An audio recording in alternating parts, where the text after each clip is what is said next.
Hello, welcome to the Foundation Builder series in Vidya Hut.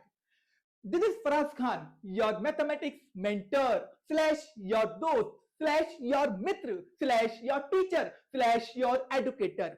Today we discuss about your exponent and powers. What is exponent and powers?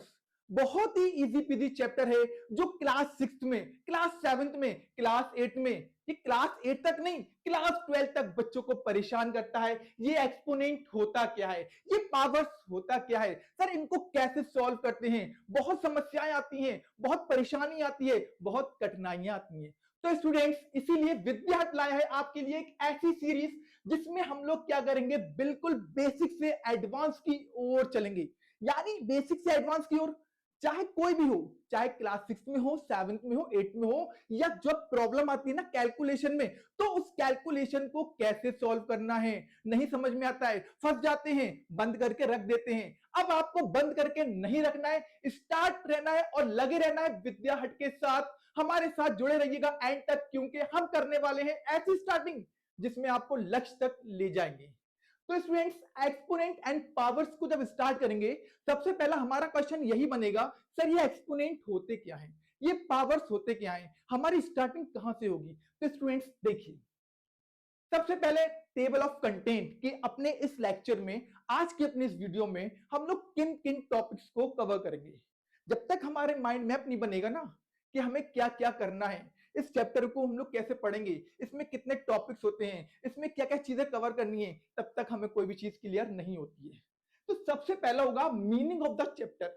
ये meaning of the chapter बोले तो, अब भाई chapter तो पूरा पढ़ लेते हो, पूरा कवर कर लेते हो, लेकिन चैप्टर के बारे में जब कोई पूछता है ना, किसी टीचर ने आपको खड़ा करा, भाई बताओ चिंटू ये बताओ इस चैप्टर का नाम क्या है, इसका चैप्टर का नाम बता दिया, इसका मीनिंग क्या है। अब मीनिंग बता ही नहीं पा रहे Chintu.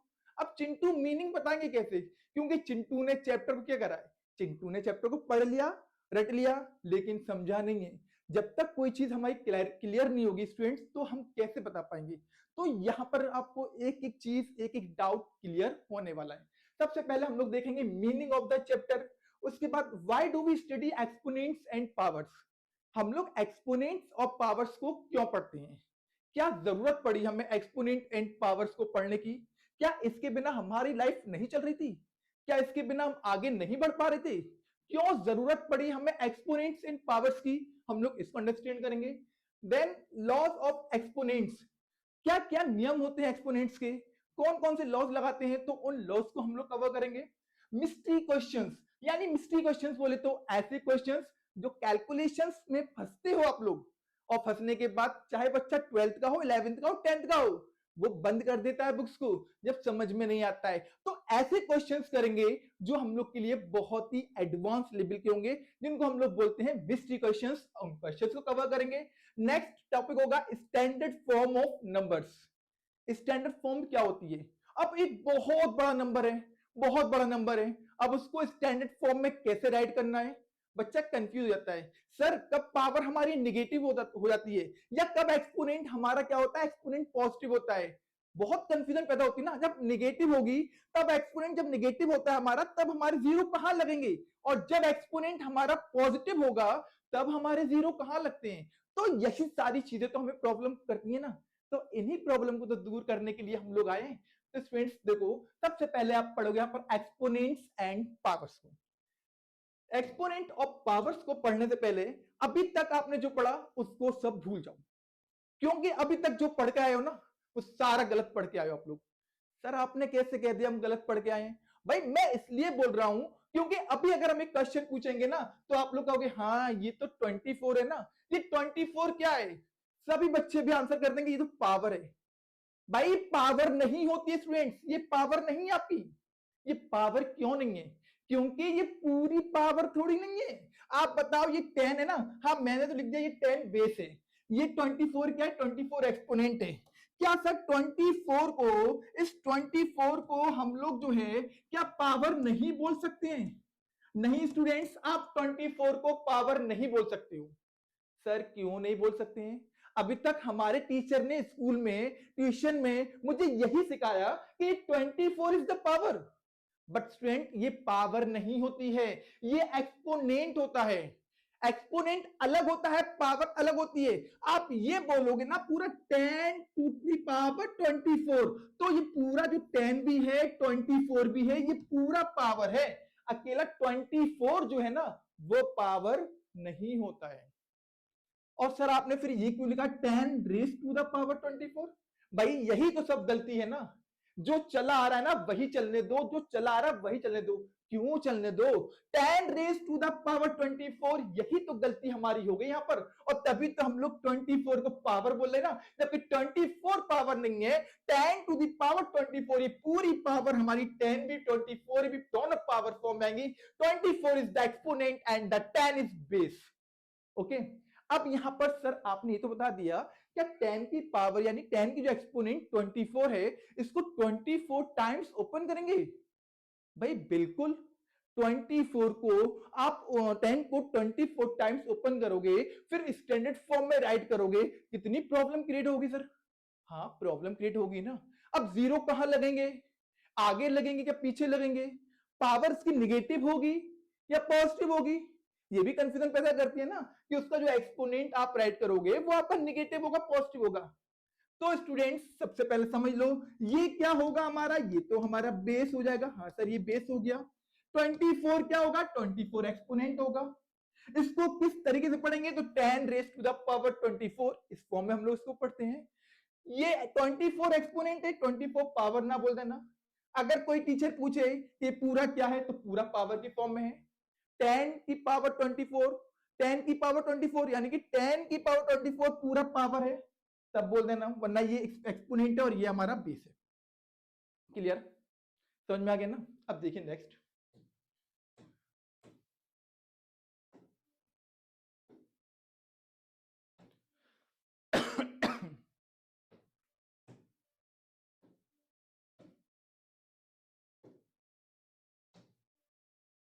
Why do we study exponents and powers?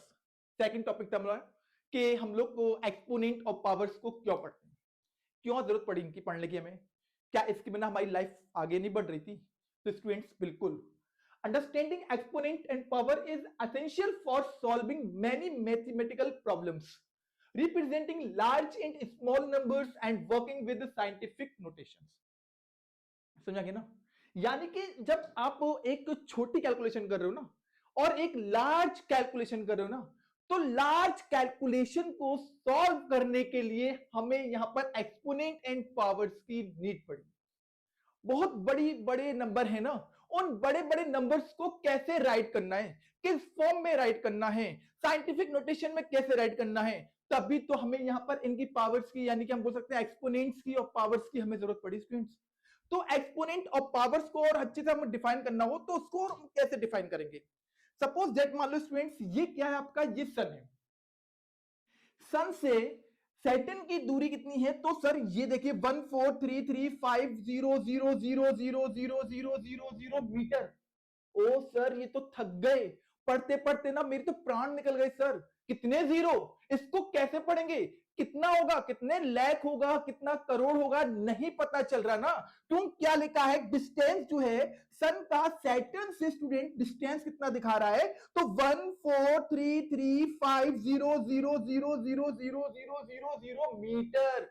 और सैटर्न से अगर बात करते स्टूडेंट, सैटर्न से यूरेनस का डिस्टेंस कितना है? ये सैटर्न है, सैटर्न का यूरेनस से डिस्टेंस कितना आ रहा है? तो 1439000000 आते ही चले जा रहा है ना, एंड नहीं हो रहा ना। अब सर स्कूल में तो होमवर्क मिल गया, बताओ भाई कौन सा नंबर बड़ा है, कौन सा नंबर छोटा है? अब बड़े नंबर को छोटे नंबर को पता लगाने के लिए सर पहले तो हमें काउंट करना पड़ेगा ना। काउंट करोगे ना, अच्छे से गिनोगे, तभी तो आप लिख पाओगे ना कौन सा बड़ा है कौन सा छोटा है। अब स्कूल में तो ये पढ़ा दिया गया लेकिन समझाया नहीं गया भाई कौन सा बड़ा है कौन सा छोटा है। तो स्टूडेंट्स देखो, सबसे पहले क्या है, हम इनको साइंटिफिक नोटेशन में राइट करेंगे। क्या करते हैं हम लोग इनको? सबसे पहले हम लोग इनको एक्सपोनेंट में राइट करते हैं। हाँ सर ये स्टैंडर्ड फॉर्म में राइट करते हैं ना, तो तभी तो हम लोग को स्टैंडर्ड फॉर्म की भी नीड पड़ी। हमें स्टैंडर्ड फॉर्म की नीड क्यों पड़ी? तो स्टूडेंट्स हम लोग को इसलिए जो है स्टडी करनी पड़ती है, किसकी? एक्सपोनेंट्स एंड पावर्स की स्टडी करनी पड़ती है। क्योंकि डिस्टेंस बहुत लार्ज है और अपने डिस्टेंस को राइट करने के लिए, उसको रीड करने के लिए हम लोग को एक्सपोनेंट्स एंड पावर्स की जरूरत पड़ती है। क्लियर? समझ में आ गया ना? क्या अगर कोई पूछेगा भाई जल्दी से खड़े हो जाओ, रामू जी खड़े हो जाओ, रामू ये बताओ पहले सन का डिस्टेंस कितना है सैटर्न से। अब रामू खड़ा होकर ये बोलेगा सर 143950000000। अब या तो सर भूल जाएंगे जीरो या फिर रामू भूल जाएगा जीरो, कि रामू ने कितने जीरो बोले या सर ने कितने जीरो सुने। हो गई ना कंफ्यूजन? तो अपने इस लेंथ को, इस डिस्टेंस को एकदम क्लियर बताने के लिए हम लोग को क्या स्टूडेंट्स, यहां पर एक्सपोनेंट्स एंड पावर्स की जरूरत पड़ती है। क्लियर हो गया ना? क्योंकि हम इसको इस फॉर्म में अगर बोल देंगे सर 1433 इन 5 और 10 to the power this, 10 to the power this, 10 to the power this, तो ये भी हमारा एक आंसर हो सकता है। इसीलिए हम लोग को एक्सपोनेंट एंड पावर की नीड पड़ेगी। Clear to all? समझ में आ गया ना? उम्मीद करते हैं बहुत अच्छे से समझ में आ गया, डाउट नहीं होगा। अगर डाउट रहे ना तो जरूर कमेंट बॉक्स में कमेंट छोड़ देना कि सर समझ में नहीं आया था, दोबारा बताओ, तो मैं आपके लिए दोबारा कोशिश करूंगा और अच्छे से बताने का, समझाने का प्रयास करूंगा। ठीक है स्टूडेंट्स, चलो अब इसके बाद नेक्स्ट टॉपिक क्या अपना, लॉज ऑफ एक्सपोनेंट्स। हाँ भाई ये तो बहुत इंपॉर्टेंट है, या फिर हम ये बोल सकते हैं सर ये जो लॉज ऑफ एक्सपोनेंट है ना, यही तो है पावर ऑफ एक्सपोनेंट की जान। यानी इनके बिना तो कुछ होता ही नहीं है। चाहे आप क्लास 6th में हो या 9th में हो, 9th के बाद आप 12th में हो, लेकिन यूज तो इसका बेटा कर रहे होगे ना, जरूर कर रहे होगे ना, ये मेरी गारंटी है। सभी लोग कर रहे होगे ना, क्योंकि भाई 12th का बच्चा भी इसको यूज कर रहा है, 9th का बच्चा भी यूज कर रहा है, 8th का बच्चा भी यूज कर रहा है, 6th का बच्चा भी यूज कर रहा है। कितना मेन टॉपिक है, मजा आ गया आज तो इस टॉपिक को पढ़ के, भाई दिल मेरा खुश हो गया, बाग बाग हो गया। लॉज ऑफ एक्सपोनेंट में क्या है, सबसे पहला जो लॉज है स्टूडेंट्स, वो होता है प्रोडक्ट ऑफ पावर्स। ये प्रोडक्ट ऑफ पावर्स का जो लॉज है ना, भाई सभी स्टूडेंट्स देख लो, लॉज को लिख लो, इंपॉर्टेंट रहता है, क्योंकि हमारा जो क्वेश्चन है ना वो लॉज बेस पर आता है। और अगर लॉज याद नहीं होगा ना, इसको रेडिकल्स भी बोल देते हैं। रेडिकल्स कौन कौन से रेडिकल्स हैं, तो ये रेडिकल्स ही तो हैं। ये है क्या, हमारे रेडिकल्स हैं भाई, प्रोडक्ट ऑफ पावर्स। तो यहां पर स्टूडेंट्स क्या हो रहा है, जो पावर्स है ना उनका प्रोडक्ट हो रहा है। अब सर ये बताओ, उसने यहां पर पावर यूज करा, अगर भाई ये बताओ पहले, अगर सिर्फ पावर ये थी, अगर पावर ये है, तो सिर्फ वो प्रोडक्ट क्यों करवा रहा है इन दोनों का, क्योंकि स्टूडेंट्स ये पूरा टर्म जो है ना वो पावर कहलाता है। समझ में आ गई ना कहानी? प्रोडक्ट हो रहा है भाई, प्रोडक्ट हो रहा है, किसका प्रोडक्ट हो रहा है, पावर का प्रोडक्ट हो रहा है ना। अगर पावर स्टूडेंट ये थी ना, तो फिर इसका प्रोडक्ट तो नहीं हो रहा ना, प्रोडक्ट तो इन दोनों का भी हो रहा है ना। तो स्टूडेंट्स ये कहलाता है हमारा पावर। पूरा जो नंबर है ना वो क्या कहलाता है, पावर। पावर जो है ना, अब पावर में कौन कौन है, तो पावर में दो चीजें इंक्लूड हैं, एक आपका बेस है और एक आपका एक्सपोनेंट है। एक्सपोनेंट ऊपर लटका हुआ है, बेस नीचे बैठा हुआ है। बेस क्या है, बेस नीचे बैठा हुआ है, एक्सपोनेंट ऊपर लटका हुआ है। बेस पर क्या लगा है, तो सर बेस पर ही तो एक्सपोनेंट लगा है। बेस पर क्या लगा है, बेस पर ही तो एक्सपोनेंट लगा है ना। ओके, और पूरा क्या कहलाता है हमारा, ये पूरा जो फंक्शन है ना वही कहलाएगा क्या आपका, बेटा ये कहलाता है पावर। और ये पावर में क्या हो रहा है, यहां पर प्रोडक्ट हो रहा है। प्रोडक्ट जब होता है ना, अब प्रोडक्ट को करने के लिए हम लोग क्या देखते हैं स्टूडेंट्स, तो देखो जब हम लोग प्रोडक्ट करेंगे तो ये देखते हैं कि हमारे पास जो बेस है वो सेम है या फिर अलग अलग है। क्या बोला सर ने भी, सर ने ये बोला कि जब हम प्रोडक्ट करवाते हैं ना, किसका, पावर्स का, जब पावर्स का प्रोडक्ट करवाते हैं ना, तो ये देखते हैं कि इनके जो बेस है ना, बेस, बेस को क्या बोलते हैं, आधार, जो बेस है ना वो सेम है या फिर नहीं है। अब बेस अगर सेम होंगे तो पावर डिफरेंट डिफरेंट होगी। Of course sir, base are same, powers are different. क्या बोल रहे हैं हम, base are same, powers are different, so we note down base only one time. Base को मैंने वन टाइम नोट डाउन कर दिया, यस सर। आपने बेस को सिर्फ एक बार लिख दिया, और जो इनके एक्सपोनेंट है, एक्सपोनेंट को हम लोग क्या करेंगे, यहां पर ऐड कर देंगे। क्लियर? बेस को एक बार लिख दिया और जो एक्सपोनेंट है एक्सपोनेंट को ऐड कर देते हैं। जब बेस सेम होते हैं, ये प्रोडक्ट का है हमारा, ये कौन सा लॉज है? तो लॉज ऑफ प्रोडक्ट का है ना ये तो। Yes sir. तो प्रोडक्ट का जो हमारे पास बेटा लॉज है वो क्या कहता है, जब बेस सेम हो तो बेस को एक बार राइट करके और जो उनके एक्सपोनेंट है एक्सपोनेंट को ऐड कर दो, पावर्स को ऐड कर देंगे हम लोग।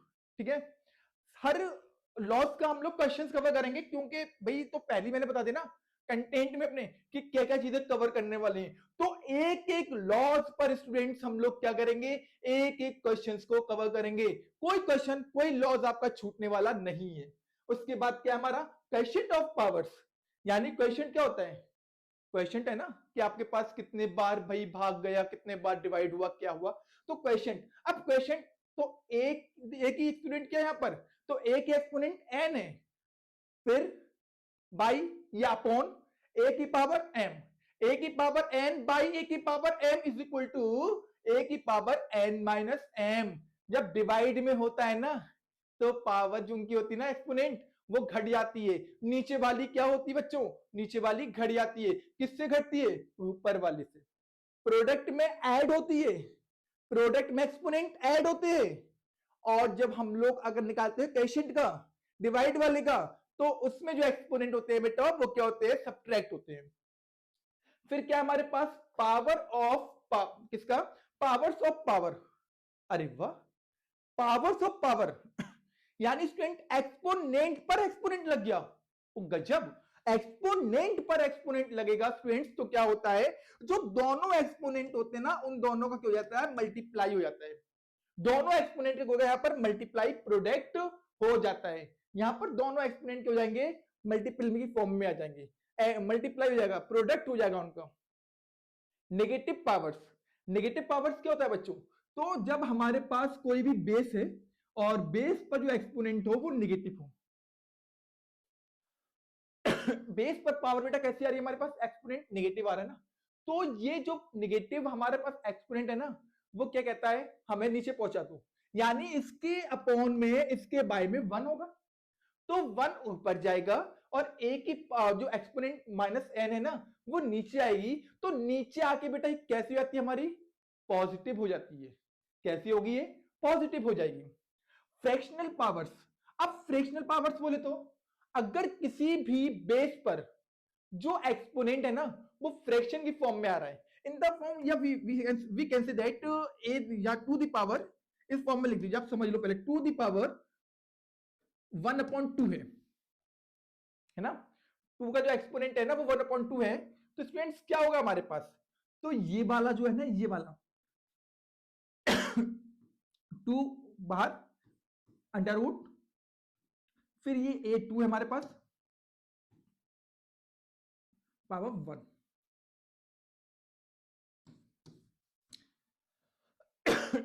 इस फॉर्म में लिख सकते हैं हम लोग। फिर नेक्स्ट स्टूडेंट्स हमारे पास जीरो एक्सपोनेंट। ये जीरो एक्सपोनेंट यानी जब किसी भी बेस पर, जब किसी भी बेस का एक्सपोनेंट 0 होगा, उसकी वैल्यू क्या होगी स्टूडेंट्स, उसकी वैल्यू 1 होती है। कुछ भी नहीं सोचना, डायरेक्ट 1 कर देना, इसकी वैल्यू क्या होती है हमारे पास, 1 होती है। क्लियर। अब चलो एक एक लॉस पर क्या करते हैं स्टूडेंट्स, हम लोग एक एक लॉस को 1 बाय 1 हम लोग क्या करेंगे, एक एक मिस्ट्री क्वेश्चंस को सॉल्व करते हैं। चलिए पहला क्वेश्चन क्या कह रहा है, प्रोडक्ट ऑफ पावर्स का है। ओके, तो एक एक लॉस को कवर करना है। अगर कोई भी लॉस छूटे ना जरूर कमेंट बॉक्स में कमेंट कर देना स्टूडेंट्स कि सर ये क्या, ये वाला लॉस तो हम लोग का हुआ नहीं है। और जो लॉस ना हो ना जरूर कमेंट बॉक्स में कमेंट कर देना, तो देखते हैं कौन सा लॉस छूटता है। प्रोडक्ट ऑफ पावर्स, ए का एक्सपोनेंट n है, ए का एक्सपोनेंट m है, ए n प्लस m, यानी पावर्स जो होते हैं ना, एक्सपोनेंट जो होते हैं ना वो ऐड हो जाते हैं।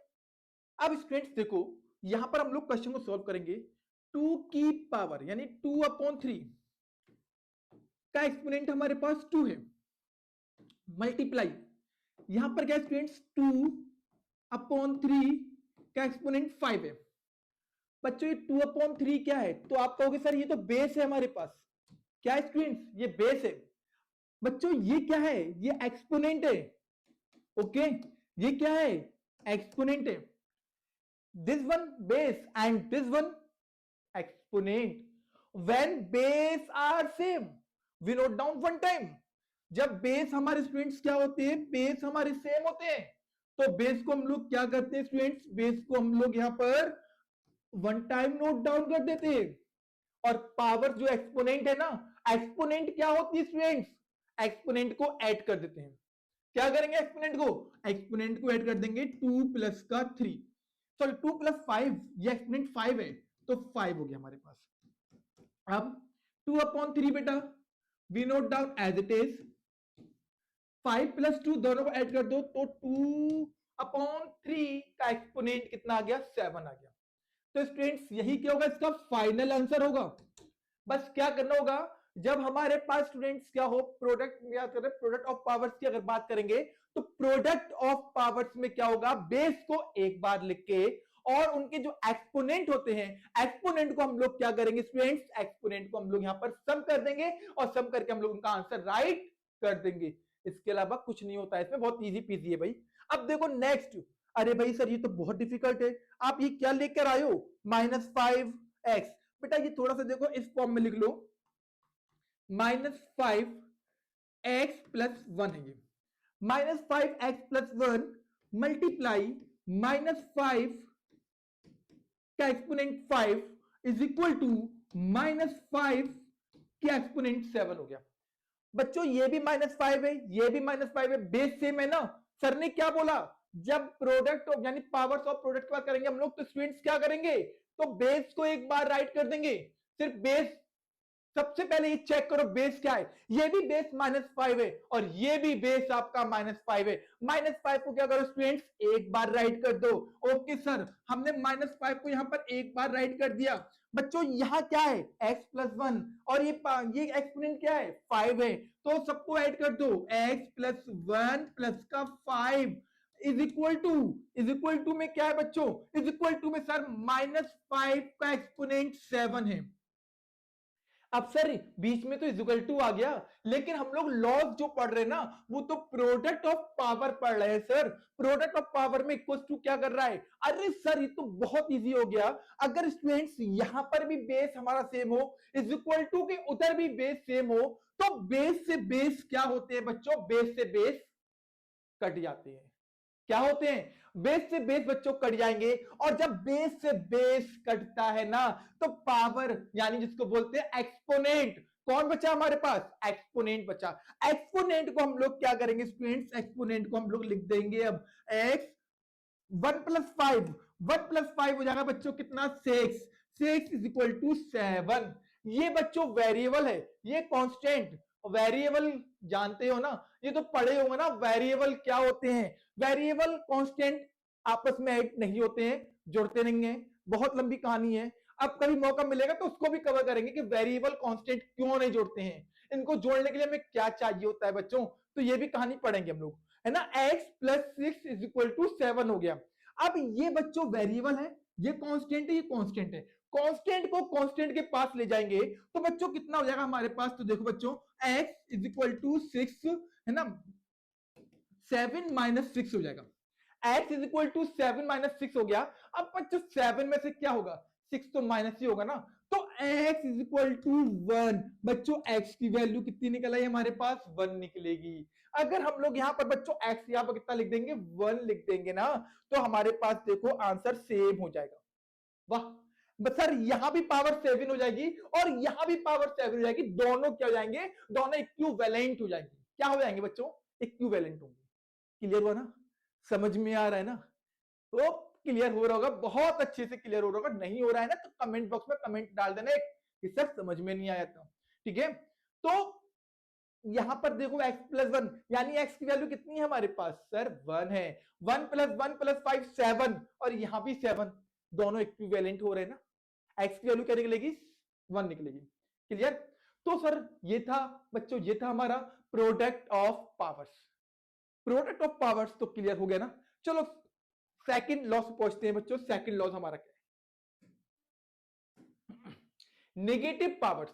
अब ये नेगेटिव पावर्स क्या होती है, तो बच्चों देखो नेगेटिव पावर्स अगर हमारे पास जैसे मान लो ये है 2 की पावर यहाँ माइनस का 3 है, माइनस बेचारा नीचे खिसक गया, सर्दी की वजह से खिसक गया, सर्दी तो बहुत पड़ रही ना, तो बेचारा माइनस डर के मारे यानी कि सर्दी के मारे नीचे खिसक गया, मैंने उसको ऊपर लगा दिया है, मैं उसको सही पोजीशन पे ले आया। 2 की जो एक्सपोनेंट है यहाँ पर वो माइनस का 3 है। अब सर a की पावर माइनस n था, a की एक्सपोनेंट माइनस n था, तो हम लोग बच्चों क्या करते थे, ध्यान रखना बच्चों, बहुत इजी बता रहे हैं, इसके अपॉन में 1 होगा। हाँ सर 1 होता है जब भी बच्चों आपका एक्सपोनेंट निगेटिव फॉर्म में हो।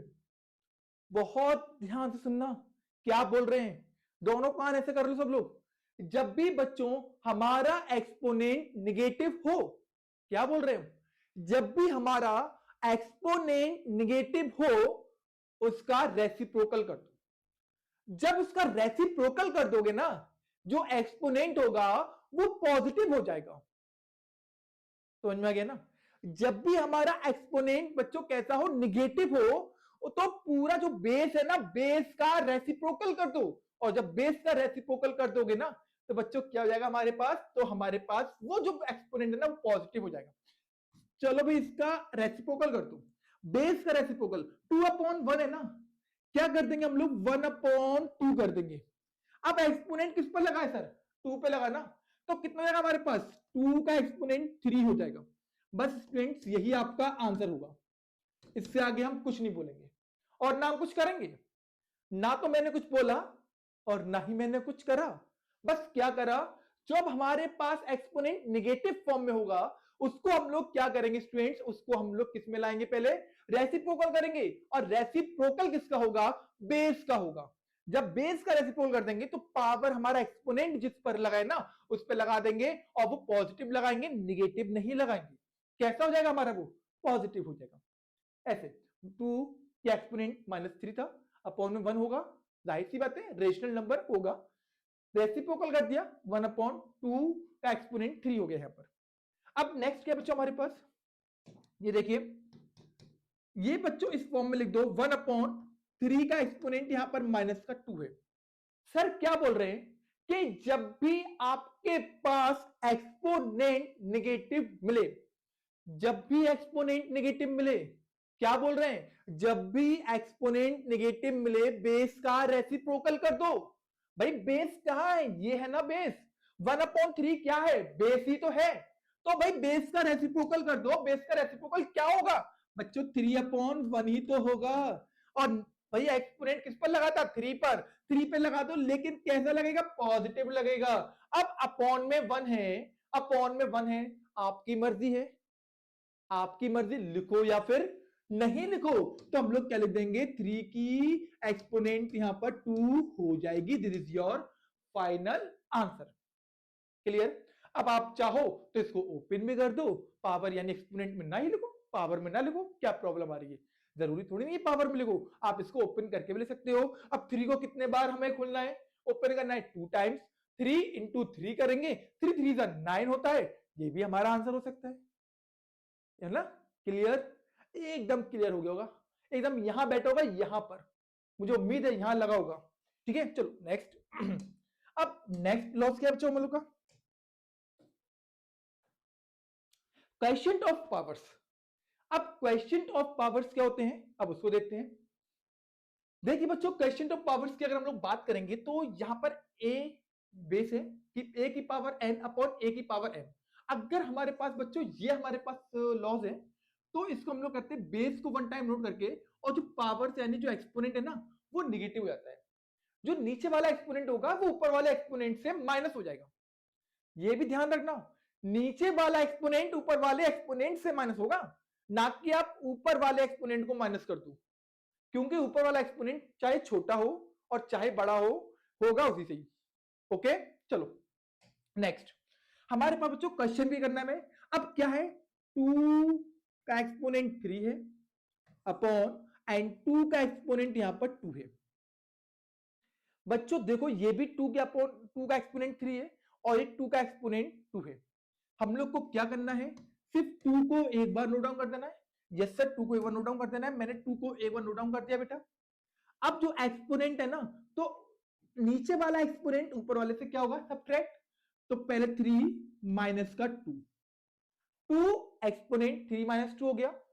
अब क्या करना है, 3 में से 2 को माइनस हो जाएगा ना, यस 3 इज ग्रेटर देन 2, तो हम लोग क्या करेंगे स्टूडेंट्स, 2 की एक्सपोनेंट ऐसे 2, 3 माइनस 2 इज इक्वल टू 1, तो 2 1 जा 2 हो गया।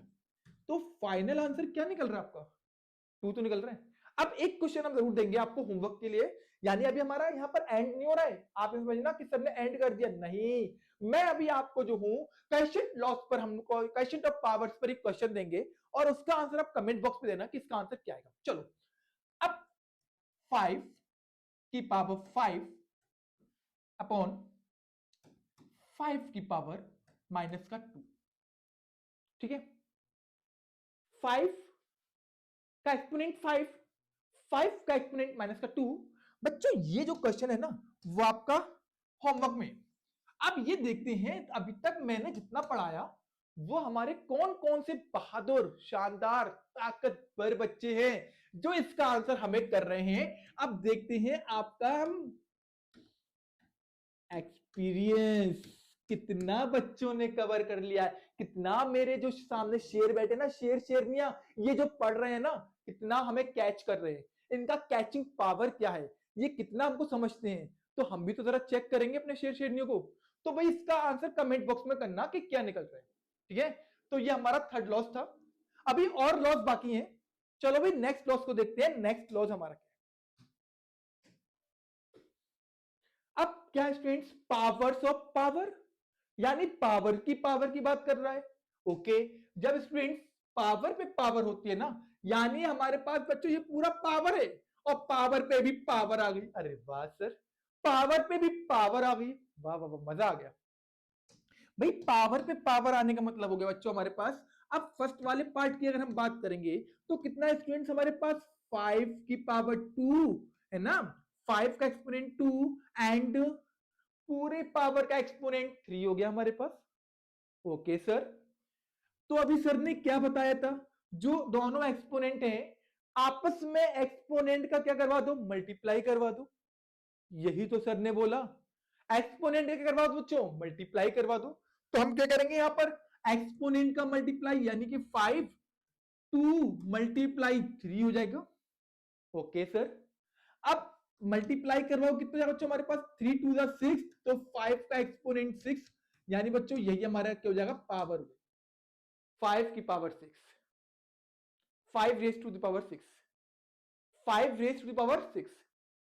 पढ़ रहे हो ना ढंग से। चलो सेकंड वाला देख लो, सेकंड वाला क्या कह रहा है, 2 का एक्सपोनेंट 6 का होल एक्सपोनेंट 5,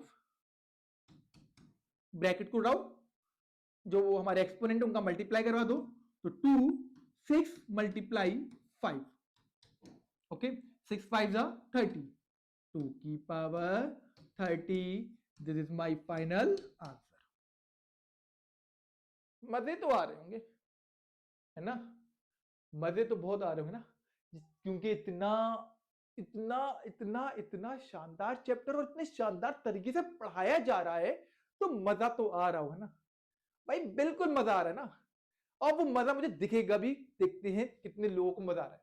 ठीक है, चलो नेक्स्ट लॉस की बात करते हैं बच्चा, हमारा नेक्स्ट लॉस क्या है, जीरो एक्सपोनेंट। वाओ, ये तो सर हमेशा मिस्टेक करवा देता है। जब हमें दिखता है ना 1 का एक्सपोनेंट 0, क्या दिखता है, 1 का एक्सपोनेंट 0, हम तो 1 लिख के आ जाते ना, और सर हमारे नंबर ऐसे काटते हैं, ऐसे ऐसे ही तो कटेंगे। जब बता दिया ना 1 की एक्सपोनेंट 0, 0 मत लिख देना, हाँ 1 ही लिखना है वहां पर। तो 1 का एक्सपोनेंट 0 है, 2 का एक्सपोनेंट 0 है, 3 का एक्सपोनेंट 0 है, वैल्यू हमेशा 1 होगी। 100 का एक्सपोनेंट 0 है, a का एक्सपोनेंट 0 है, b का एक्सपोनेंट 0 है, z का एक्सपोनेंट 0 है, 5 का एक्सपोनेंट 0 है, वैल्यू हमेशा 1 होगी, तभी तो नंबर नहीं कटेगा। अब क्वेश्चन कैसा आता है एग्जाम में, या हम लोग के कैसे क्वेश्चन होते हैं एक्सपोनेंट ऑफ 0 के, तो भाई इसको भी देख लो बच्चों। 5 का एक्सपोनेंट क्या है सर, 5 का एक्सपोनेंट 0 है, कुछ नहीं सोचना, कुछ नहीं करना, वैल्यू 1 कर देना, बस खत्म, खत्म एकदम खत्म। क्या है 5 का एक्सपोनेंट 0 था ना। जब बच्चों 5 का एक्सपोनेंट 0 होगा तो वैल्यू क्या होगी? वैल्यू 1 होगी। क्या होगी? वैल्यू 1 होगी। Okay, next. अब सर ये तो हमारे पास देखो 2 और x, सर ये तो हमारे पास टर्म आ गया ना। टर्म तो ये भी है, लेकिन इसका सर मल्टीपल देखो किसके साथ हो रहा है? x के साथ।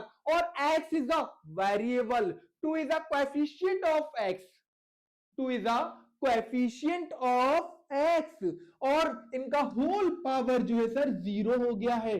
क्या सर इसकी भी वैल्यू 0 होगी? क्या x पर अगर हम एक्सपोनेंट 0 लगा देंगे उसकी वैल्यू 0, उसकी वैल्यू 1 होगी? यस ऑफ कोर्स स्टूडेंट्स, बिल्कुल बिल्कुल बिल्कुल वैल्यू क्या होगी? वैल्यू हमेशा 1 होगी, चाहे वेरिएबल पे, सुन लो, चाहे वेरिएबल पर एक्सपोनेंट 0 हो या आपका बच्चों कांस्टेंट पे एक्सपोनेंट 0 हो, वैल्यू हमेशा 1 1 1 1 ही होगी, 1 के अलावा कुछ नहीं होगी। चाहे कितना बड़ा टर्म हो, चाहे मल्टीपल में हो, एडिशन में हो, सब्ट्रैक्शन में हो, किसी भी फॉर्म में हो, वैल्यू हमेशा 1 हो। और इससे अच्छा क्या बताएं, और इससे इजी ट्रिक क्या दे? 1 1 1 होगी। अब यहां पर देखो सर, ये तो हमारे पास 3/y, 3/y का एक्सपोनेंट 0, क्या सर इसकी वैल्यू 1? मैंने क्या बोला? एडिशन कर लो, सब्ट्रैक्शन कर लो, डिवीजन कर लो, मल्टीप्लीकेशन कर लो, कुछ भी कर लो भाई, वैल्यू 1 दे दो तो वैल्यू क्या होगी? वैल्यू 1 होगी। अब भी डाउट है क्या? क्या अब भी कुछ समझना है एक्सपोनेंट को? जब 0 एक्सपोनेंट आए तो 0 एक्सपोनेंट को बस कुछ नहीं कर देना, 1 कर देना। हम 1 में ही संतुष्ट हैं, हम 1 में ही खुश हैं। ओके, चलो नेक्स्ट। अब बात करते हैं हम लोग यहां पर अपने नेक्स्ट टॉपिक की। Next topic is standard form. ये सर स्टैंडर्ड फॉर्म क्या होती है? तो स्टूडेंट, स्टैंडर्ड फॉर्म में हम लोग सिर्फ दो चीजों को देखते हैं। एक होती है हमारे पास पॉजिटिव एक्सपोनेंट, या बोल सकते हैं हम लोग पॉजिटिव पावर्स, पावर होती है जो कि लार्ज नंबर की, और नेगेटिव पावर जो कि स्मॉल नंबर की होती है। Exponent of 0, exponent of 1, exponent of product, exponent of quotient, exponent power of product, exponent power quotient, सारा कवर कर चुके हैं। यहां पर हमारा दिख रहा ना आपको? चलो, अब पॉजिटिव पावर लार्ज नंबर क्या बता रहे? अरे सर, वाह वाह वाह, standard form positive power large number है ना, नेगेटिव पावर स्मॉल नंबर। अरे ये तो बहुत इजी हो गया ना। मतलब दो लाइन में, या वी कैन से दैट कि 2 वर्ड्स में मैंने पूरा स्टैंडर्ड फॉर्म खत्म कर दिया। कि अगर पावर पॉजिटिव आ रही है तो यानी बड़े नंबर की बात करना है। ओके, अगर पावर पॉजिटिव है तो नंबर बड़ा है, और अगर पावर नेगेटिव है, अगर एक्सपोनेंट नेगेटिव हो रहा है, यानी कि हमारे पास जो लिखा हुआ है ना पूरा पावर नेगेटिव में है, तो नंबर छोटा है, स्मॉल है। 4.3 इंटू 10 की पावर यानी 10 एक्सपोनेंट 6 है हमारे पास, तो आप इसको क्या लिखोगे? 4 3 1 2 3 4 5। सर यहां पर तो पावर आपके एक्सपोनेंट 6 था ना, 50 कहां गया? यानी 50 क्यों आया? बच्चों यहां पर पॉइंट बाबूजी लगे थे ना, डेसिमल, एक ये भी तो खाएगा, एक ये खा गया। नेगेटिव पावर्स 2.1 इंटू 10 की एक्सपोनेंट -4, तो 0.00021 स्मॉल नंबर। जब पावर निगेटिव हो, पावर निगेटिव हो, स्मॉल नंबर है। डायरेक्ट कंपेयर करोगे, यानी जब सर मैडम बोलेंगे ना, बताओ भैया विच वन इज ग्रेटर या विच वन इज लेसर, कौन सा कम है कौन सा ज्यादा है, तो डायरेक्टली डायरेक्टली पावर देख के आंसर कर सकते हो। अगर पावर पॉजिटिव है नंबर बड़ा है, पावर नेगेटिव है नंबर छोटा है। नंबर को कंपेयर कर लिया इजीली मैंने। अब क्वेश्चन कैसे आते हैं सर, एक बार जरा क्वेश्चन को भी कर लेते हैं। तो बच्चों देखो इसके क्वेश्चन कैसे, express the following numbers in standard form, यानी जो हमारे पास बच्चों नंबर दिया गया है उन नंबर को हमें क्या करना है? स्टैंडर्ड फॉर्म में राइट करना है। ओके सर, अब बेटा ये देखो फर्स्ट वाले पार्ट की अगर हम बात करते हैं तो 0.000035। ओ सर, यहां पर जो 35 है ना, वो सर कितनी जीरो के बाद आ रहा है? समझ में आ रहा ना? जो सर ये 35 है ना, वो कितनी जीरो के बाद आ रहा है? 1 2 3 4, यानी इतनी जीरो के बाद आ रहा है। जब सर इतनी जीरो के बाद आ रहा था, 35 का कौन सा पार्ट है ये? 35 का कौन सा पार्ट है ये? जब स्टूडेंट्स हमारे पास जब पॉइंट हो और पॉइंट के बाद बच्चों 0 0 0 चला है ना, तो समझ जाना कि पावर यहां पर कैसी निगेटिव हो रही है। क्या हो रही है? पावर निगेटिव हो रही है। समझ में आ रहा ना? पावर क्या हो रही है बच्चों? यहां पर पावर निगेटिव हो रही है, क्योंकि 0 0 0 0 0 0 0 0 0 0 0 0 0 0 0 0 0 0 0 0 4 9, यानी बच्चों कितने जीरो के बाद हमारा हमारा कोई नंबर हमें जब मिलेगा तो पावर निगेटिव है। यानी ये पूरा 35 नहीं, 35 का कौन सा पार्ट हमें मिल रहा है ये भी क्लियर नहीं हो रहा है। या सबसे इजी एक और तरीका होता है, अगर बच्चों हमारा पॉइंट जो है ना, पॉइंट है ना, पॉइंट को बच्चों हम लोग क्या करेंगे, यहां भगते हुए आएंगे ना, लेफ्ट से राइट आएंगे ना, लेफ्ट से राइट आएंगे। जब बच्चों लेफ्ट से राइट आएंगे तो नंबर हमारा नेगेटिव होता है। जब बच्चों लेफ्ट से राइट आएंगे ना, लेफ्ट टू राइट है, लेफ्ट टू राइट है बच्चों, जब लेफ्ट से आप राइट की तरफ जाओगे ना, जब बच्चों लेफ्ट से राइट की तरफ जाएंगे तो नंबर हमेशा क्या होगा? हमारा नेगेटिव होगा। एक्सपोनेंट पावर, पावर नेगेटिव होगी। अब पावर नेगेटिव कैसे होगी? 1 2 3 4 5, बस यहां पॉइंट रखेंगे। तो 1 एक डिजिट छोड़ देना और सबको ले जाओ। अरे भैया ऐसा मत कर देना चाचा। 1 2 3 4 5, तो 3.5। अब कितने कितने के बाद पॉइंट लगा रहे हो? 1 2 3 4 5। सर 5 के बाद लगा रहे हैं, लेफ्ट से राइट जा रहे हैं, लेफ्ट से राइट जा रहे हैं, 5 नंबर के बाद पॉइंट लगा रहे हैं, लेफ्ट से राइट जा रहे हैं, तो 10 की पावर माइनस का 5 करते हैं, पावर नेगेटिव होगी। लेफ्ट से राइट जाते हैं तो हमारे पास जो पावर आएगी वो नेगेटिव आएगी। कुछ सोचना नहीं, कुछ विचारना नहीं, आंसर ऐसे कर देना। ओके, हो गया ना? अब सेकंड वाला पार्ट भी देख लो भाइयों बहनों, क्या कह रहा है वो? 4 0 5 0 0 0। सर पॉइंट तो है ही नहीं। यही तो हमारे लिए अच्छी बात है ना कि पॉइंट नहीं है। अगर पॉइंट होता तो यहां दिखता ना, पॉइंट हमारा यहां है, यानी पॉइंट हमारा जब यहां है तो वो यहां से यहां आएगा बच्चों। यानी क्या? राइट से लेफ्ट आ रहा है, राइट से लेफ्ट आ रहा है, राइट से लेफ्ट आ रहा है। जब बच्चों पॉइंट हमारा राइट से लेफ्ट आता है ना, तो पावर क्या होती है? पावर तो पॉजिटिव होगी। कैसी होगी? पावर पॉजिटिव होगी। अब पावर पॉजिटिव होगी बच्चों, तो पावर पॉजिटिव कैसी होगी हमारे पास? तो देखो 1 2, यानी 1, इसको भी काउंट करना है, 1 2 3 4 5 6, इसको मत कर देना, तुम यहां तो पॉइंट लगाओगे यार। तो 4.05 इंटू 1 2 3 4 5 6, 10 की एक्सपोनेंट 6 कैसी होगी? पॉजिटिव होगी। समझ में आ गया ना? कैसा होगा? तो 4.05 इंटू 10 की एक्सपोनेंट 6 या 10 टू द पावर 6। क्लियर? समझ में आ गया ना? स्टैंडर्ड फॉर्म साइंटिफिक नोटेशन को कैसे करते हैं? अब तो क्लियर हो गया ना? डाउट नहीं होगा, होप किसी को डाउट नहीं होगा। डाउट की स्थिति बने, अगर डाउट बने, डाउट कुछ क्लियर ना हो, तो कमेंट बॉक्स में एक कमेंट जरूर छोड़ देना। और कैसा लगा? चैप्टर समझ में आया या फिर नहीं आया? पूरा एक्सपोनेंट पावर आपका क्लियर हुआ या फिर नहीं हुआ? जरूर मुझे कमेंट बॉक्स में कमेंट कर देना, बता देना।